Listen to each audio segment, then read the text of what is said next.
তো হ্যালো বন্ধুরা, তোমরা দেখতে পাচ্ছ আজকে কি করবো, পালং চিংড়ির ঘন্ট। তার জন্য ডালগুলোকে ভালো করে ধুয়ে নিয়েছিলাম, এবার কড়াইয়ের মধ্যে দিয়ে দিলাম। তারপর কচু দিচ্ছি, আর দেখো মূলো দিচ্ছি, আলু, বেগুন আর পালং শাক, সব সবজিগুলো ভালো করে ধুয়ে নিয়েছিলাম। এবার থালার মধ্যে রেখেছিলাম, সেগুলোকে এবার এক এক করে ডালটার মধ্যে আমরা দিয়ে দিচ্ছি। তোমরা এরকমও করতে পারো বা তোমরা সবজিগুলোকে ভেজেও করতে পারো। আমি সবসময় সেদ্ধ করে করি, তাই সব সেদ্ধ করে দিলাম। এবার দেখো পালংগুলোকে ডালের সঙ্গে দিয়ে দিচ্ছি, সব একসঙ্গে দিয়ে ভালো করে আমরা ধুয়ে নিয়েছিলাম পালংগুলো আগে থেকে। এবার সেই পালংগুলো আরেকবার ধুয়ে ভালো করে দিয়ে দিচ্ছি। তার মধ্যে আমরা এবার হলুদ দেব, তারপর নুন দেব, পরিমাণ মতো জল দিয়েছি।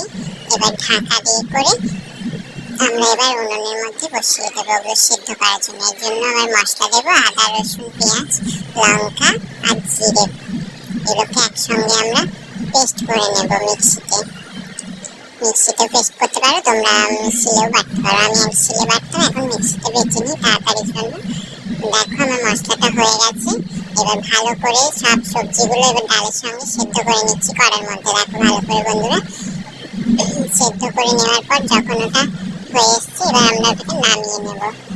নামিয়ে একটা বাটিতে ঢেলে নিচ্ছি। দেখো এবার কড়ার মধ্যে আমরা তেল দিয়ে দিলাম। তেল দেওয়ার পর আমরা কালো জিরে দিলাম। কালো জিরে দেওয়ার পর একটু ভালো করে নেড়ে নেব।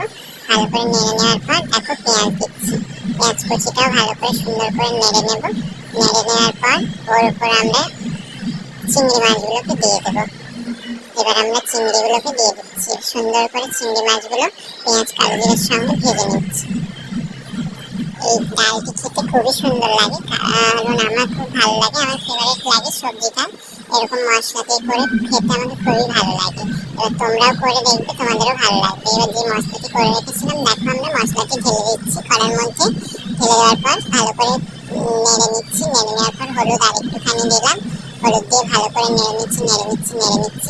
নেড়ে নেওয়ার পর দেখো মশলাটা এরকম গায়ে গায়ে মাখো মাখো হয়ে গেছে। এবার আমরা কি করবো, সেদ্ধ করে যে ডালটি আর সবজিগুলো রেখেছিলাম সেটা আমরা কড়ার মধ্যে ঢেলে দিলাম। এবার ভালো করে ফুটিয়ে নেব জিনিসটাকে।